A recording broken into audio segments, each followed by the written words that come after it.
लीला रुचिर श्री अग्रदास उर्पद्धर।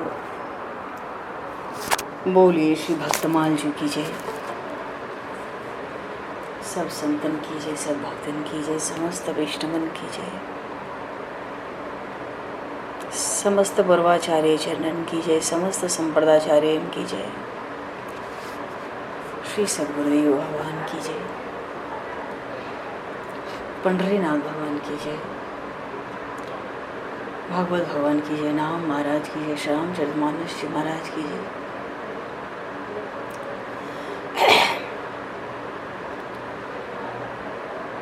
गंगा माई की जय, जमुना माई की जय, सरजू माई की जय, गौ माता की जय, तुलसी माता की जय, पृथ्वी माता की जय, काशी महारानी की जय, श्री वृंदावन प्रेम धाम की जय, श्री अयोध्या धाम की जय, श्री कनक गोविंद बिहारी बिहारिणी महाराज की जय। जय जय श्री सीताराम, जय जय श्री राधे श्याम। नमः पार्वती पते, हर हर महादेव। हरिश्चरण सभी को जय श्री राम। देखो जी, एक आग्रह है, कीर्तन शुरू कर रहे हैं पर कीर्तन आप ही लोग बोलो। थोड़ी सी है दिक्कत बोलने में। हरिशरण वैसे ठीक हूँ। जय सिया राम, जय जय सिया राम।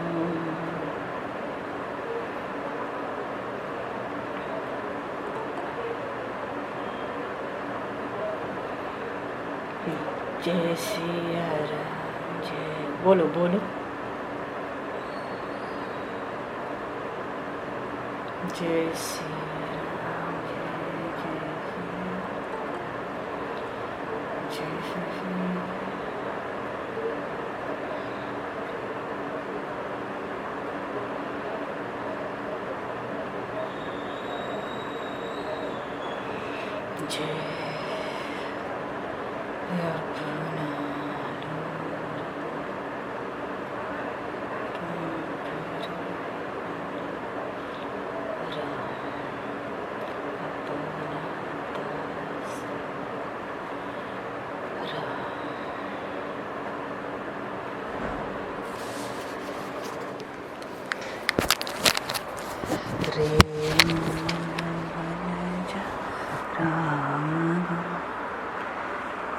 अपना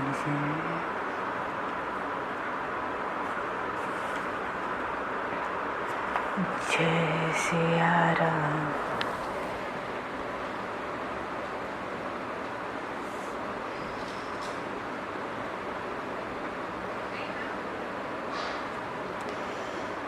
जय सिया राम, सिया राम, जय सिया राम। शरण शरण दया के धाम, मुझे भरोसा आप करम। जय सिया राम, जय जय सिया राम, जय सिया राम, जय जय सिया राम, जय सिया राम, जय जय सिया राम। बोलिए सियावर रामचंद्र भगवान की जय। हरि शरणम। भक्तवांक्षा कल्पतरु, शरणागत वत्सल, भक्त वत्सल, असंख्य कल्याण गुणगण निलय, श्री राम राजा सरकार की असीम कृपा करुणा से संपूर्ण राम दरबार की भावमयी उपस्थिति में एवं आप सभी श्रद्धालु भक्त वैष्णवों की मंगलमयी और पावन सन्निधि में महापुरुषों के परम अनुग्रह से श्री भक्तमाल जी की कथा का शरण लाभ सत्संग के माध्यम से हम सभी को सतत ही प्राप्त हो रहा है।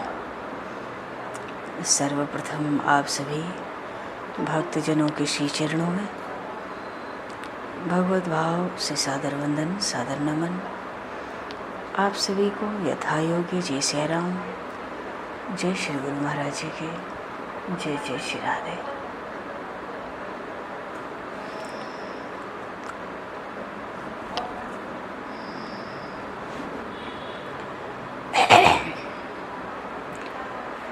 जय जय जय श्री राधे। जय श्री राधे। जय भगवान। पूर्व प्रसंग में हम लोग चर्चा कर रहे थे देहाभिमाने गलिते विज्ञाते प्रत्यगात्मनः यत्र यत्र मनोयाति तत्र तत्र समाधयः।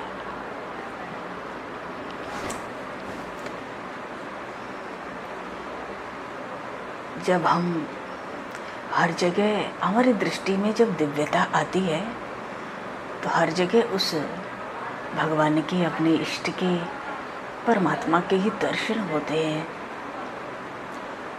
दर्शन होते हैं तो दिव्य दृष्टि हो जाती है और फिर वो परमात्मा जो हम बाहर हर वस्तु में देखते हैं, जड़ चेतन अपने भीतर दिखलाई देने लगता है। जैसे गोपियाँ कहती हैं, लाली देखन मैं गई, मैं भी हो गई लाल।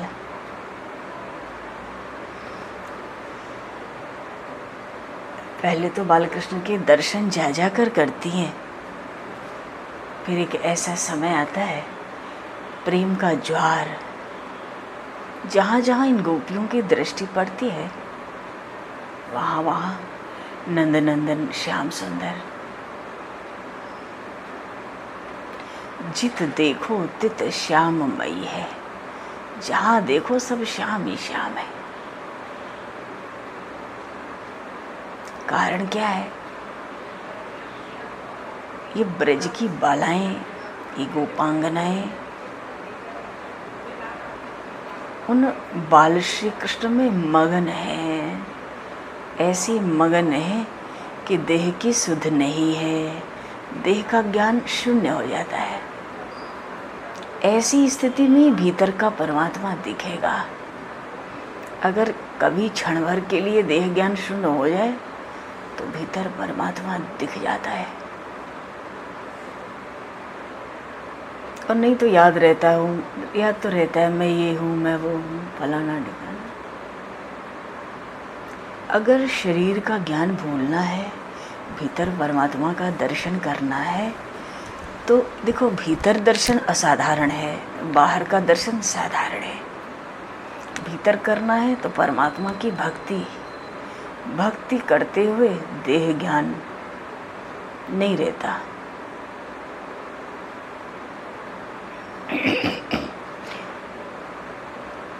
ये जो श्रीमद् भागवत है ना, महापुराण, ये एक दर्शन शास्त्र है। भगवता प्रोक्तम भागवतम। और इस भागवत के जो प्रधान वक्ता है ना, आदि नारायण परमात्मा है। जब सृष्टि आरंभ हुई थी तो भगवान ने कृपा करके ब्रह्मा जी को ये भागवत सुनाई थी 4 श्लोक में, जिसको कहते हैं चतुश्लोकी भागवत।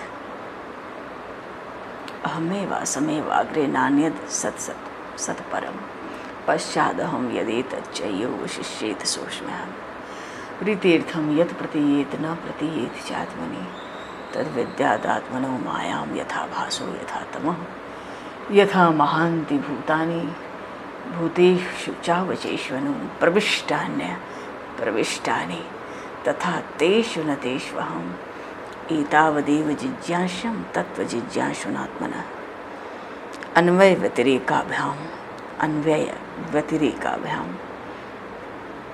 यत् सर्वदा। भगवान कहते हैं सबका आदि मध्य अंत मैं हूँ, मैं ही सब में प्रवेश किया हूँ, मैं ही भीतर हूँ, मैं ही बाहर हूँ। जो कोई मुझे जानना चाहता है उसको इससे ज़्यादा जानने की आवश्यकता नहीं है। जिज्ञासु के लिए और कोई ज्ञान नहीं है। तो नारायण प्रधान वक्ता है, उन्होंने ब्रह्मा जी को सुनाई, ब्रह्मा जी ने नारद जी को, नारद जी ने महर्षि वेद व्यास जी को भागवत सुनाई, फिर व्यास जी ने सुखदेव जी को, सुखदेव जी ने राजा परीक्षित को। ये सब द्वापर युग के साथ साथ चलो। तो कहने का भाव है भागवत के प्रधान वक्ता आदि नारायण परमात्मा है।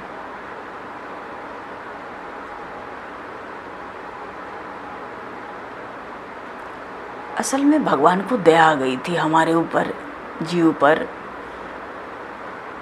कि संसार में सृष्टि में आने वाला प्रत्येक प्राणी बहुत दुखी है। जब भगवान को दया आई तो उन्होंने कहा ये जीव मेरे दर्शन करेगा तभी उसके दुख का अंत होगा। धन से हमको सुख मिलेगा पर धन से दुख का अंत नहीं आएगा, ये पक्की बात है। आज धन है तो सुख है, ठीक है, अच्छा है, पर इस धन से दुख का अंत नहीं होगा। सुख तो है आज पर धन से दुख का अंत नहीं होगा।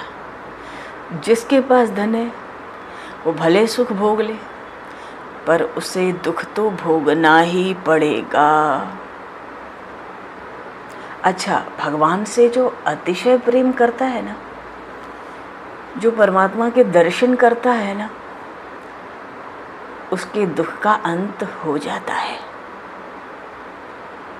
और प्रभु ने कृपा करके अपने दर्शन के लिए जो सरल साधन दिखाया है उसे भागवत कहते हैं। और भी तो सदशास्त्र हैं, तो केवल भागवत क्यों कहा? भगवान के दर्शन के लिए वेद में, उपनिषद में, गीता में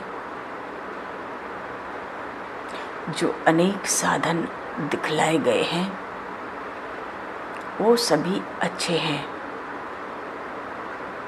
पर भगवान व्यास को लगा कि उपनिषद में, ब्रह्म सूत्र में, गीता जी में जो मार्गदर्शन किया गया है वो कलियुग के लोगों के लिए उपयोगी नहीं हो सकता। अच्छा, उपनिषद में परमात्मा के दर्शन के लिए विशेष आज्ञा दी गई है, इसीलिए कहा जाता होगा, सुना होगा आपने कहीं कभी, कि उपनिषद देखने से ईश्वर का साक्षात्कार होता है। तो उपनिषद में भगवान के दर्शन की विशेष आज्ञा क्या दी गई है? वो ये है कि सर्वस्व का त्याग करना। न कर्मणा न प्रज्ञा धनेन त्यागने कीनामृतत्वा मानुष वरेण नाकम निहतम गुहायाम विभाजते यत तयो विश्यन्ते। सर्वस्व का त्याग उपनिषद कहता है। एक ही बात कहता है उपनिषद घूम फिर के, सर्वस्व का त्याग कर दो। तो उसमें मैं मेरा तो हो ही गया, अपना अस्तित्व ही नहीं बचा, जीव परमात्मा में मिल गया। सर्वस्व का त्याग करो, परमात्मा का दर्शन करो। पर ध्यान दो,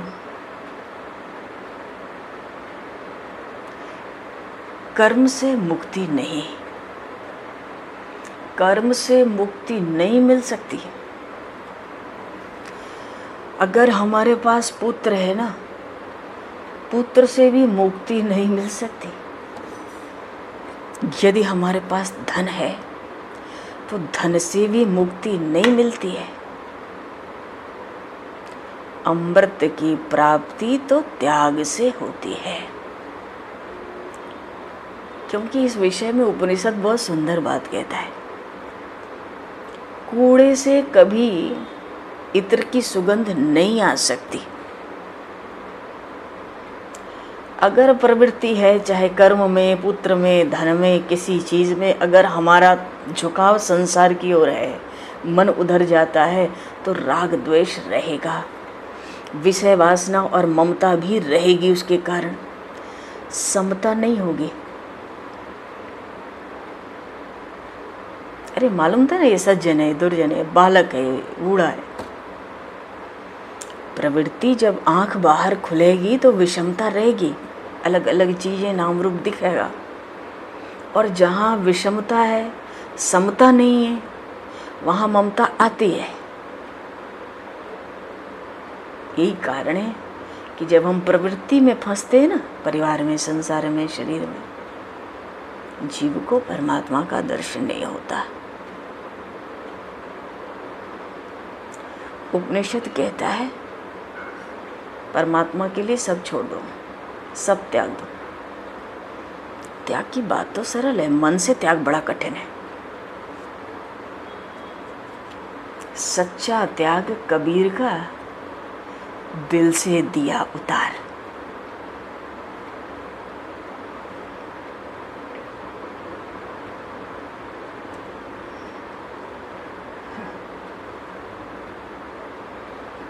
कलयुग में मनुष्य त्याग नहीं कर सकता। बस ये ध्यान दो सावधानी से कि क्या कहना चाहते हैं। कलयुग में भले उपनिषद कहें, पर कलयुग में मनुष्य त्याग नहीं कर सकता। बाहर से हम भले कुछ त्याग कर लें, बाहर का अर्थ है शरीर से, पर मन से नहीं त्याग पाते। देखते हैं कुछ लोग कथा सुनने जाते हैं ना, 5 सुपारी साथ ले जाते हैं, देखा है। तो ऐसी साधारण वस्तु का त्याग तो कर नहीं सकते। काम क्रोध लोग क्या त्याग करेंगे। अभी कलयुग में लोग कहते हैं ऐसा उपाय बताओ कि सुख भी मिले और भगवान का भी दर्शन हो जाए, तब अच्छा है, तब हम आपकी बात सुने। पर उपनिषद कहता है भगवान को प्राप्त करना चाहते हो तो भोग छोड़ दो। ध्यान से सुनो, ये बातें उपनिषद की नहीं सुनने को मिलती हैं जीवन पर्यंत। सत्संग में भी जल्दी आता नहीं है। ध्यान दे दो, बहुत ऊंची चीज है उपनिषद। एक एक अक्षर कान में पढ़ते हैं तो विलक्षण लाभ। उपनिषद कहता है भगवान को प्राप्त करना चाहते हो तो भोग छोड़ दो। भोग किसको कहते हैं? जिस चीज से हमें सुख मिले, आराम मिले, एकदम एक शब्द की बात है, उसको भोग कहते हैं। जिससे हम सुख लेते हैं, आराम लेते हैं। उपनिषद कहता है भोग छोड़ दो, भोग त्याग दो, तभी भगवान मिलेंगे।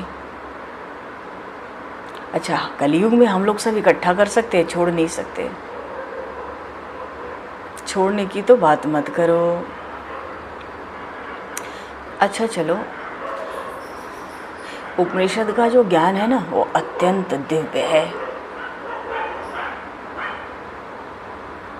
अब हम लोग कलयुग के विलासी जीव हैं तो उपनिषद का ज्ञान कैसे पचाएंगे?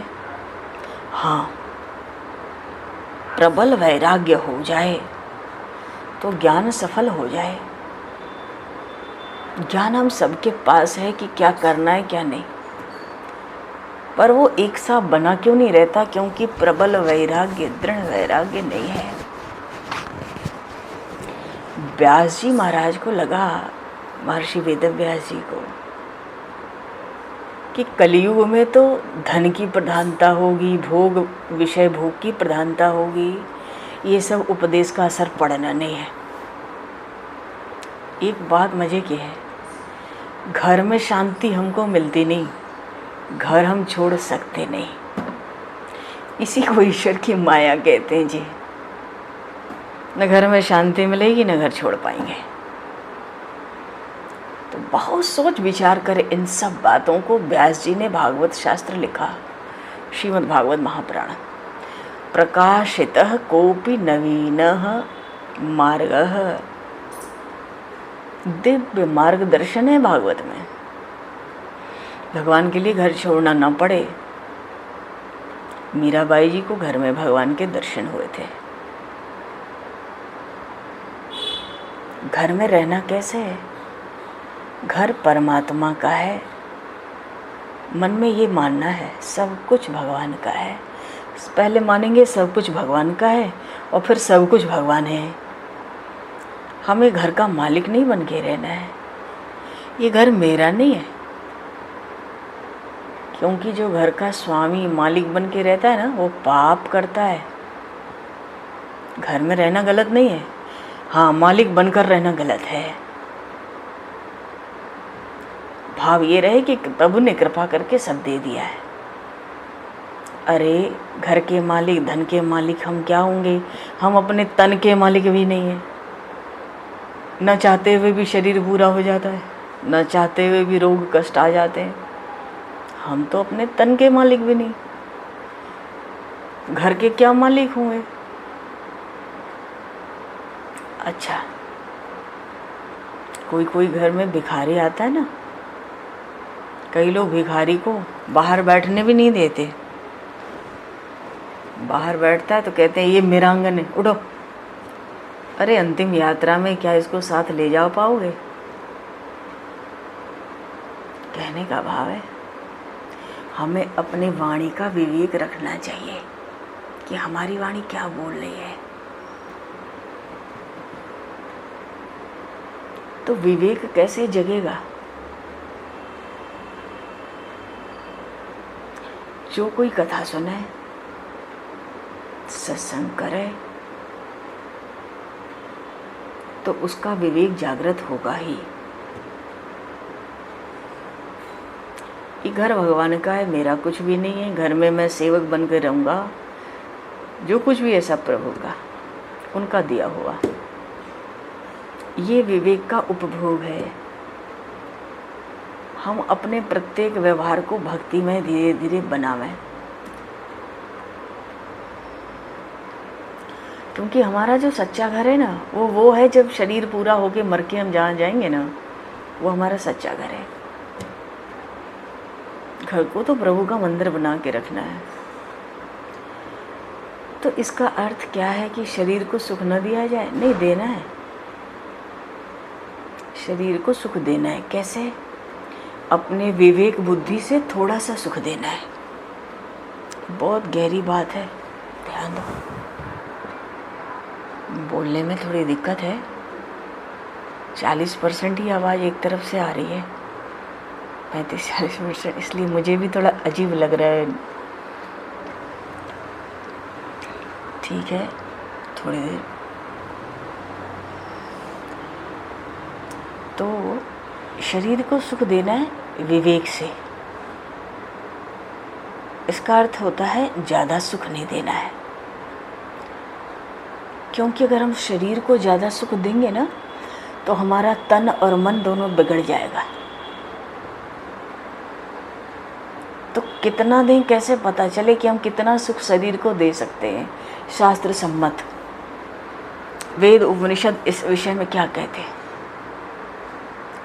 शरीर को हम उतना ही सुख दें कि सुख भी भोगें और भगवान को ना भूल जाए। भक्ति हो सके इतना ही सुख दें, इतना सुख ना दें कि भक्ति छूट जाए।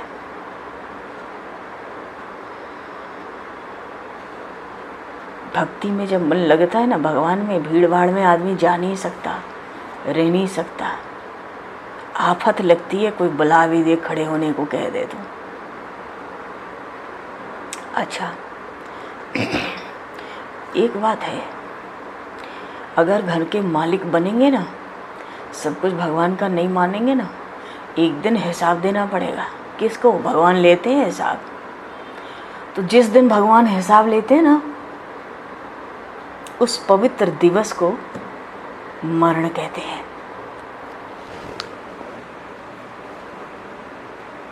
जिस दिन भगवान हिसाब लेते हैं हमसे, हमारे पापों का, कर्मों का, वो बड़ा पवित्र दिन है, उसको मृत्यु कहते हैं। मानो किसी ने पैसा दिया, हिसाब में गड़बड़ घोटाला हो तो घबराहट होती है।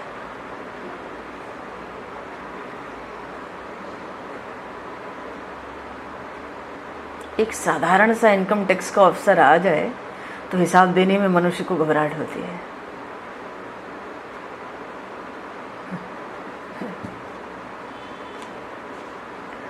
एक वर्ष का हिसाब देने में इतनी घबराहट होती है लोगों को। और जिस दिन, पवित्र दिन जब मरण होगा, वो मरण का बड़ा पवित्र दिन होता है। पवित्र दिन नहीं होता तो तिरोभाव क्यों मनाते हैं महापुरुषों का? दुख होना ना चाहिए ना। लड्डू कचौरी पूरी क्यों खाते हैं? भोग लगा के बढ़िया बढ़िया खूब हंसते हैं, खूब गाते हैं, खेलते हैं, प्रणाम करते हैं, प्रसन्न होते हैं एक दूसरे से। तिरोभाव पे क्यों? समाधि ले ली, पूरे हो गए, शरीर पूरा हो गया तो दुख होना चाहिए ना उस दिन। तिरोभाव एक पवित्र दिन होता है, मरण का दिन, मृत्यु का। उस दिन प्रभु हिसाब लेंगे, क्योंकि असली घर तो वही है ना। तो जब हिसाब देना होगा तो क्या होगा? अपने मालिक बनेंगे, यहाँ तक कि अपने कपड़ों के भी मालिक मत बनो। और सब कुछ भगवान का मानेंगे तो घबराहट नहीं होगी। घबराहट नहीं होगी तो क्या लाभ होगा? मरते समय शांति मिलेगी। एक बहुत रहस्य की बात सुनो। जो सब कुछ जीवन में भगवान का मानेगा ना, वो मरते समय मन में सोचता है मैं तो अच्छी जगह जाने वाला हूँ। तो मनुष्य को अंतकाल में घबराहट क्यों होगी? क्योंकि उसके हिसाब में कोई गड़बड़ घोटाला है ही नहीं। भगवान हिसाब मांगेंगे, दे देंगे। सब कुछ आपका था, सेवा करके आ गए जो बन गई। और जो नहीं करते हैं, भगवान पूछते हैं श्रीमान तुमने अन्नदान क्यों नहीं किया? तुमने विद्या दान क्यों नहीं की? इतना ज्ञान लेके ज्ञान दान क्यों नहीं किया? अपना उद्धार क्यों नहीं किया? अच्छे अच्छे सत्कर्म क्यों नहीं किए?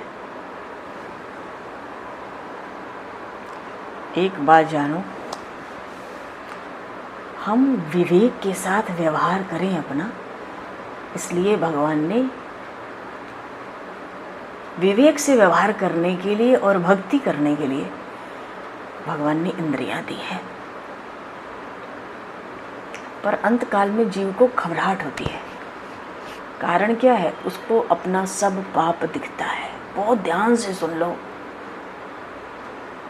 घबराहट तभी होगी जब सब पाप दिखेगा। अरे कुछ पुण्य भी तो किया होगा। याद रखो, अंतकाल में पुण्य याद नहीं आता।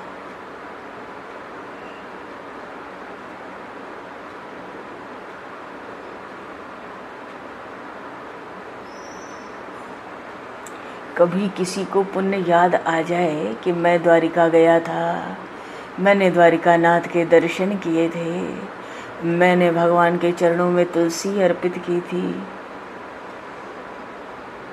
तो उसकी नाव पार लग जाएगी। लिख लो, इस बात को लिख लेना। तो नाव पार लग जाएगी अंतिम काल में, घबराहट नहीं होगी। पर बात तो ये है, अंत काल में पुण्य की याद नहीं आती, पाप याद आते हैं। क्या कारण है? इतना बड़ा छल अंत काल में, ऐसा कैसे? पुण्य भी किए, पाप भी किए, तो पाप ही याद आते हैं। क्या प्रभु, ये क्या हिसाब, ये क्या न्याय? ऐसा क्यों? इसलिए क्योंकि जब हम पाप करते हैं तो बड़े सावधान रहते हैं। पाप छुपा रहे, प्रकट न हो जाए मेरा पाप, इसलिए हम सावधान रहते हैं पाप करते समय। पर पुण्य करते हैं तो अभिमान में रहते हैं। अरे हम तो एकादशी करते हैं, व्रत करते हैं, जागरण करते हैं, वृंदावन में रहते हैं, इतने ज्ञानी हैं, इतने पंडित हैं, इतना नाम है, इतना कथा है, इतना सत्संग है, इतना तीर्थ किए, इतना ये किए, वो किया। तो जब पुण्य करते हैं ना तो अभिमान होता है, लेकिन सावधानी नहीं रहती है, गाफिल रहते हैं हम। पर पाप जब करते हैं ना, पाप प्रकट न हो जाए, बहुत सावधान। इसलिए मरते समय सावधानी से पाप होता है, पुण्य नहीं, पाप याद आता है।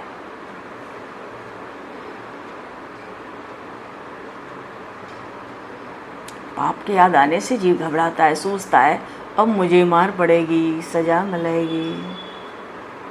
जो डरता है ना, उसने बहुत पाप किए होते हैं। डर का कारण ही है पाप। और जो भगवान की भक्ति करता है, जो पाप छोड़ता है, वो निर्भय होता है। और जो उचित रूप से भक्ति कर लेता है ना जीवन में, जैसे करनी चाहिए, उसको तो अंत समय में ये अनुभव होता है कि भगवान मेरे साथ हैं। अच्छा, मनुष्य भक्ति भी करे और डरे भी तो समझो उसकी भक्ति कच्ची है। अच्छी भक्ति करने वाला निर्भय होता है।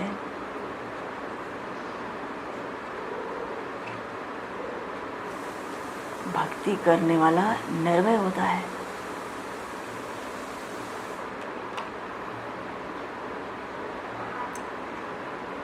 जहां हम बैठे हैं वहीं ईश्वर बैठे हैं।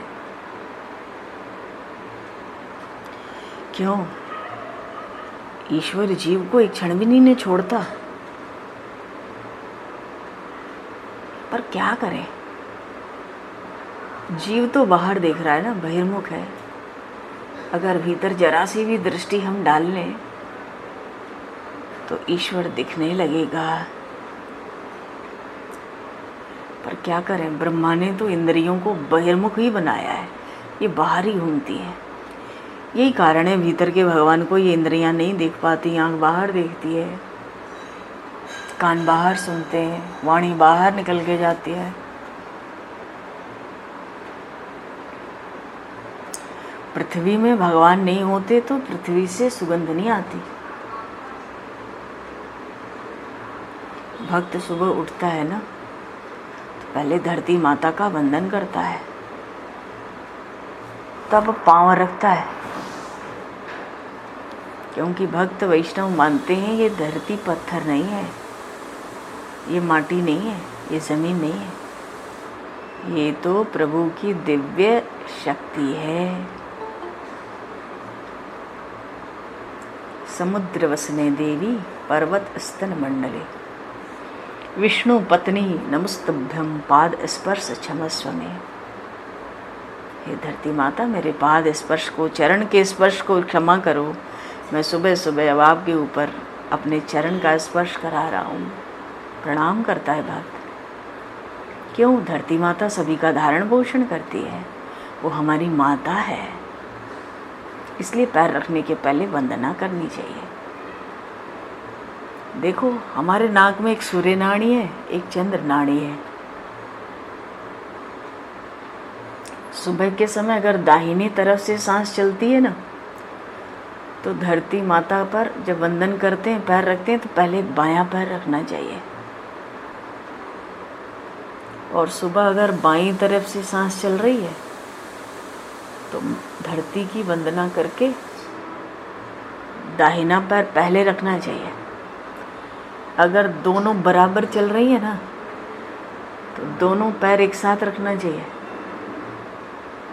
इसको कहते हैं सुषुम्ना नाड़ी।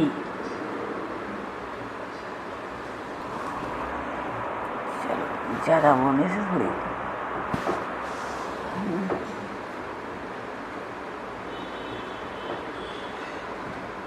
पृथ्वी की सुगंध परमात्मा, जल का रस परमात्मा।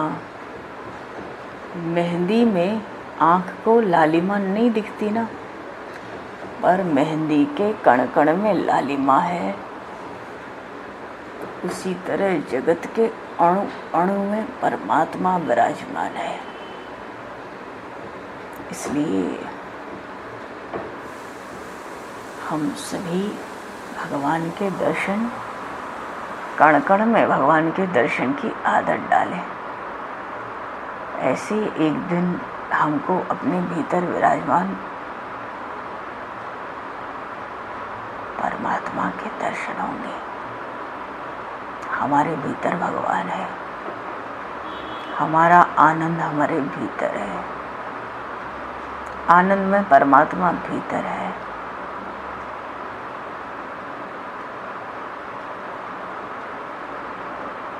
जो जड़ वस्तु है ना, चलो अब और नहीं बोल सकते, जैसी प्रभु की इच्छा। बोलिए श्री भक्त वत्सल भगवान की जय। सब संतन की जय, सब भक्तन की जय।